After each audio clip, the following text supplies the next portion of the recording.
Hello అండి. Subscribe చేసుకోండి. ఈరోజు సీరియల్‌లో డాక్టర్ కార్తీక్ గారు మీరు తండ్రి కాబోతున్నారు. షీ ఈస్ ప్రెగ్నెంట్ అని అంటది. ఇక పారు, జోష్న షాక్ అయిపోతారు. ఇంట్లో వాళ్ళందరూ ఆనందిస్తూ ఉంటారు. కార్తీక్ ఏమో దీప దగ్గరికెళ్ళి అవునా అన్నట్టు సైగ చేస్తాడు. శౌర్య ప్రెగ్నెంట్ అంటే ఏంటమ్మమ్మా అని సుమిత్రని అడుగుతది. అప్పుడు సుమిత్ర ప్రెగ్నెంట్ అంటే మీ అమ్మ కడుపులో చిన్న పాపో, బాబో ఉన్నారు అనగానే శౌర్య వెళ్ళి దీపాన్ని కౌగిలించుకొని థ్యాంక్స్ అమ్మా అని అంటది. నాన్న అమ్మ నన్ను చెల్లెల బొమ్మ గిఫ్ట్‌గా ఇచ్చి ఆడుకోమన్నది గదా! ఇప్పుడు చెల్లెల్నే ఇస్తుంది అని అంటది. కాంచన నాన్న నేను గురువుగారిని అడిగిన ప్రశ్నకి సమాధానం దొరికేసింది. మా అమ్మ మనవరాల రూపంలో నా ఇంట్లోనే పుట్టబోతుంది నాన్న అని సంతోషంగా అంటది. దశరథ, సుమిత్ర నవ్వుతా ఉంటారు. జోష్న ఏమో కోపంగా అక్కడి నుండి పైకెళ్ళిపోతది. వెంటనే పారు కూడా వెళ్ళిపోతది. దశరథ కార్తీక్ నా చెల్లి కలని నిజం చేస్తున్నావా అని అడుగుతా ఉంటే శ్రీధర్ అవును బావా ఇంట్లో హోమం జరిగింది మంచి జరిగింది. డాక్టర్ సుమిత్రతో ఓకే నేను వెళ్తాను ఏదైనా అర్జెంట్ ఉంటే కాల్ చేయి అనగానే అలాగే నేను తర్వాత కాల్ చేస్తాను నీకు అని అంటది. ఓకే సుమిత్ర బాయ్ దీప. కార్తీక్ చెప్పాను కదా బాధ్యత మీదే అని అంటా అంటే శివనారాయణ నా మనవడికి ఆనందంలో మాటలు రావడం లేదమ్మా అనగానే ఉంటానండి అని వెళ్ళిపోతది. మంచిదమ్మా అని శివనారాయణ అంటాడు. శివనారాయణ గురుగారితో గురుగారు ఓ శుభవార్త విన్నాను నాకున్న భయాలన్నీ పోయాయి అని అంటా ఉంటే గురువుగారు తనలో తాను ఇంకా ప్రమాదం పోలేదు అది నీ ఇంటి గడపలోనే ఉంది అని అనుకుంటాడు. జోష్న పైకెళ్ళి డాక్టర్ అన్న మాటలు తలుచుకుంటూ ఉంటది. కార్తీక్ గారు తండ్రి కాబోతున్నారు దీప ప్రెగ్నెంట్ అంటదిగా అవి. పారు వెళ్ళి జోష్న జోష్న అని పిలుస్తున్న పలకదు. కాంచన అంటదిగా మా అమ్మ మనవరాల రూపంలో మా ఇంట్లో పుట్టబోతుంది నాన్న అని అంటదిగా అవి కూడా తలుచుకుంటది గుర్తుకు తెచ్చుకుంటూ ఉంటది. పారు జోష్న అని గట్టిగా పిలుస్తుంది పట్టుకొని. అప్పుడు పారు అనగానే ఏమైందే నీకు నా మానాన నేను పిలుస్తూనే ఉన్నాను నా మాటలు నీకు వినపడలేదన్నట్టు ఏదో మతిలేని దానిలా చూస్తున్నావేంటే.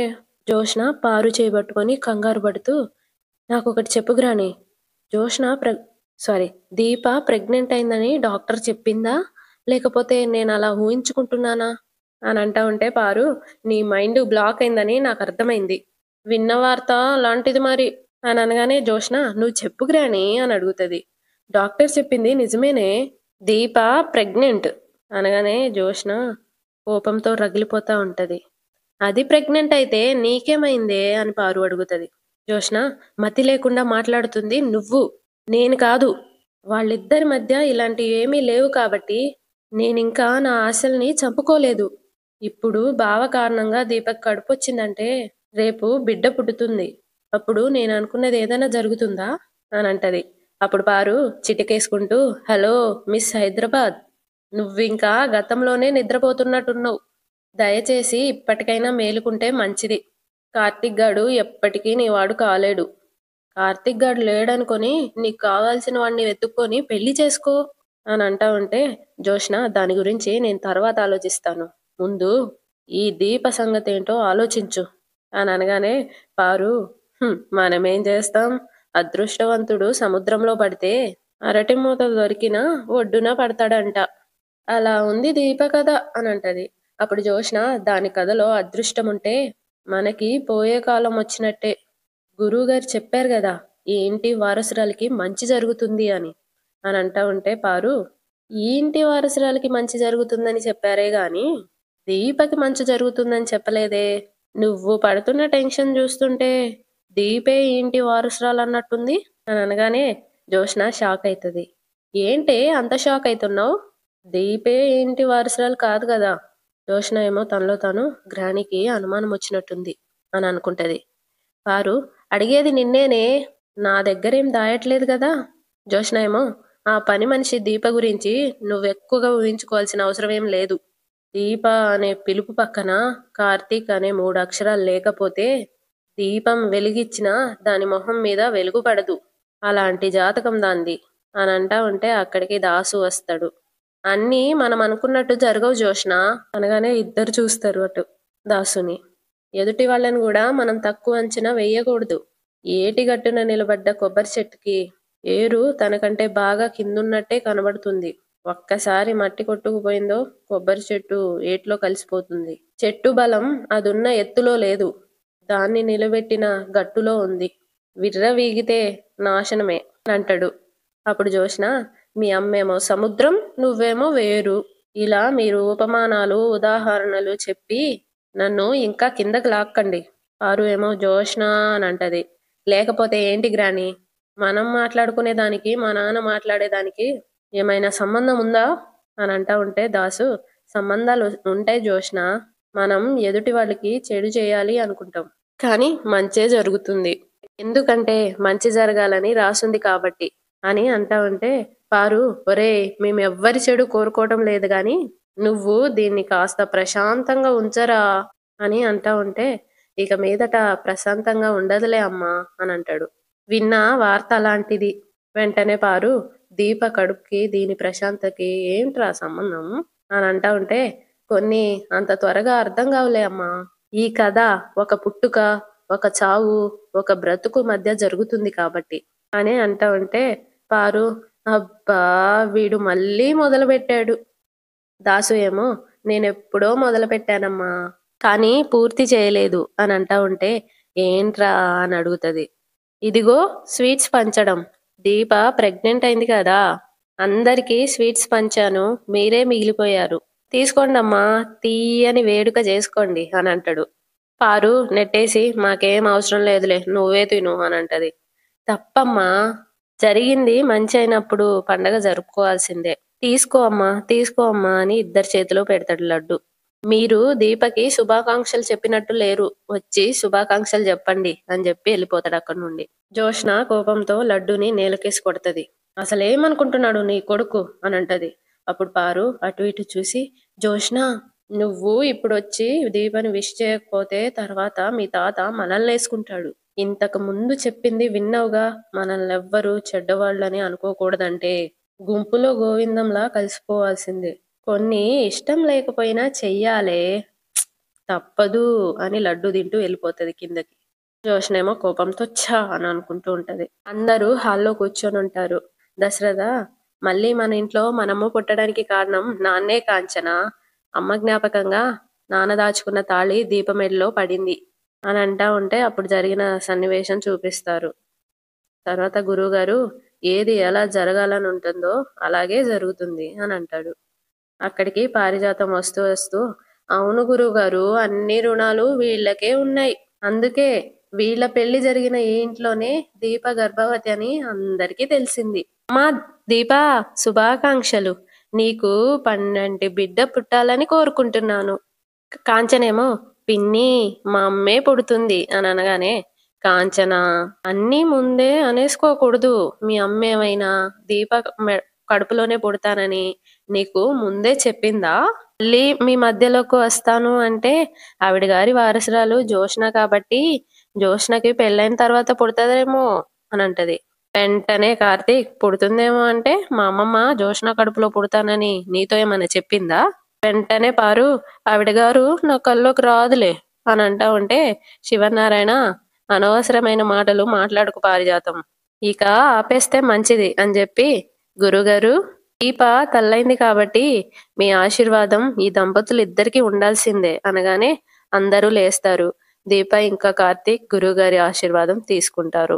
గురువుగారు, మీకు ఆ భగవంతుడి ఆశీర్వాదం ఎప్పుడూ ఉంటుందమ్మా అని ఆశీర్వదిస్తారు. వాళ్ళు లేచాక పైకి, నీ సమస్యలు తొందరలోనే తీరే రోజు రాబోతుందమ్మా అని దీపతో అంటారు. శివనారాయణ గారు అనగానే గురువుగారు అని అంటారు. ఇక నాకు సెలవు ఇప్పించండి అని అంటారు గురువుగారు. రండి గురువుగారు అని శివనారాయణ తీసుకెళ్తా ఉంటే గురువుగారు వెళ్తూ వెళ్తూ సుమిత్ర దశరథులను చూసి ఆగి, మీ దంపతులు కాస్త జాగ్రత్తగా ఉండండమ్మా అని చెప్పి వెళ్ళిపోతారు. అందరూ షాక్ అవుతారు. శివనారాయణ గురువుగారు వెనకాలే పోతాడు. శ్రీధర్ ఏమో, ఏంటి బావా, గురువుగారు మీకు జాగ్రత్తలు చెప్తున్నారు అని అంటాడు.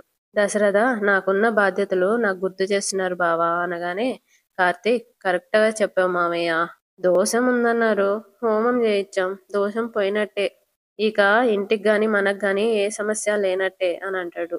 ఇటు గురువు గారు బయట శివనారాయణతో, సమస్య ఇంకా పోలేదు అని అంటా ఉంటే, ఏంటి గురువు గారు మీరు అనేది అని శివనారాయణ అడుగుతారు. హోమం జరిపించింది జరగబోయే విపత్తుని కాస్త తగ్గించడానికి, అంతేగాని సమూలంగా లేకుండా చేయడానికి కాదు శివనారాయణ గారు అని అంటా ఉంటే, అంటే నా కుటుంబానికి అని అడుగుతాడు. ప్రమాదం ఉంది. ప్రమాదం జరగబోయే స్థాయి తగ్గుతుంది తప్ప ప్రమాదం తప్పదు అని అంటా ఉంటే, ప్రమాదం ఎవరికి అని అడుగుతారు శివనారాయణ. అప్పుడు గురువుగారు, అది నేను చెప్పలేను. జాతకాలు చూశారు కదా గురువుగారు అని అడుగుతాడు శివనారాయణ. అన్ని నా నోటితో చెప్పకూడదు శివనారాయణ గారు అని గురువుగారు అంటారు. అప్పుడు శివనారాయణ గుర్తు తెచ్చుకుంటాడు.